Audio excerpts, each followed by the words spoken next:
Many consider the military buildup under Reagan to be the decisive factor in the end of the Cold War, forcing the Soviets into an escalation of the arms race they couldn't afford.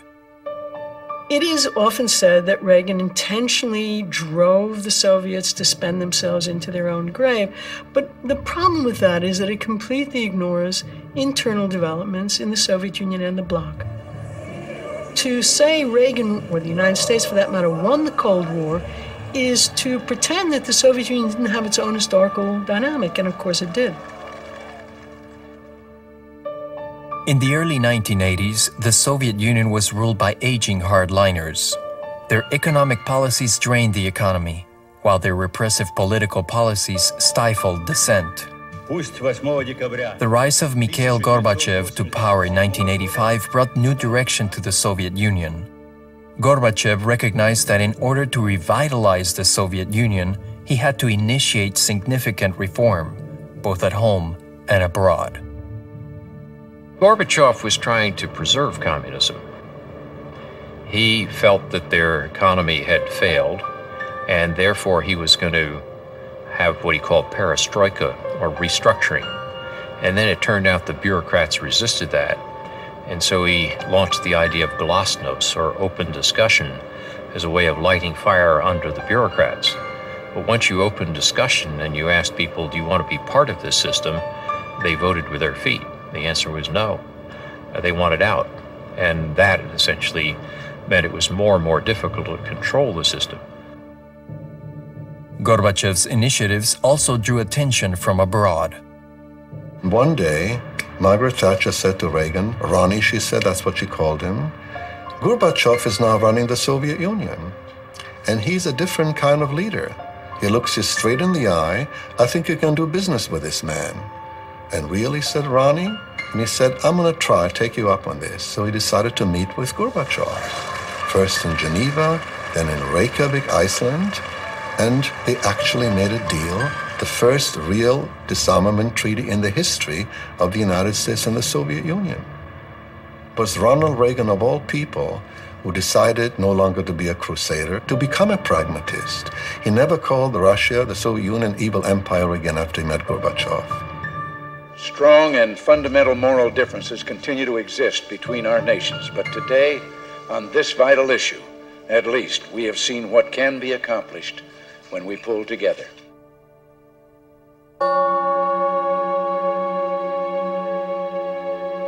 By the late 1980s, the economic and human toll of waging war in Afghanistan had depleted Soviet resources and demoralized the Soviet population. Gorbachev recognized that Russia would not win the war. Gorbachev was critical, but he was a very honorable guy. And he realized that the Soviet Union was going broke. So what he did was an act of desperation. In a move that surprised the West, he withdrew all Soviet troops from Afghanistan. The effect of a disastrous 10-year war in Afghanistan on the Soviet Union was far worse than a similar war the United States conducted in Vietnam. And the United States emerges from Vietnam not unscathed, but Soviet Union, in effect, I think, really doesn't emerge from the war in Afghanistan. Afghanistan was the Soviet Union's Vietnam. Shortages of food and other consumer items fed the smoldering fires of dissent in the Soviet Union and its satellite countries. Let's face it, they have been living under this oppression now for 75 years. They had enough, 3 generations of it, and especially since they got permission, so to speak, from the Soviet leader himself, who didn't say anything when Lech Walesa said, I want elections in the Polish parliament.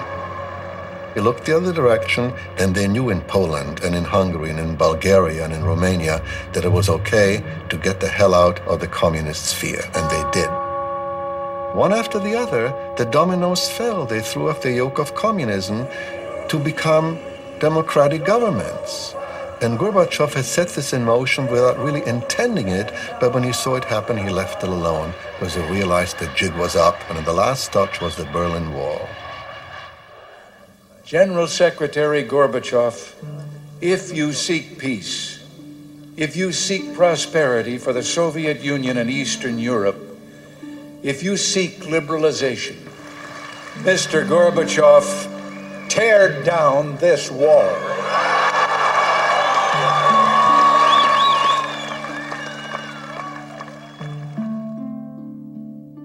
Communist regimes of Eastern Europe began to fall in the late 1980s.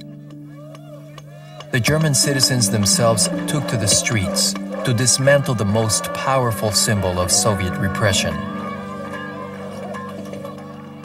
It was sort of like when Nelson Mandela was freed. I remember thinking that I would never actually see this happen. There are thousands of people here in front of the wall at the Brandenburg Gate at this hour. Hundreds. It was something, a lot of the newscasters, I remember how touched they were, especially the older ones that had been through the 10, 15, and 20 years of that or longer. It was really something to see that come across in their voice. When the Berlin Wall came down, I thought, we finally won the war.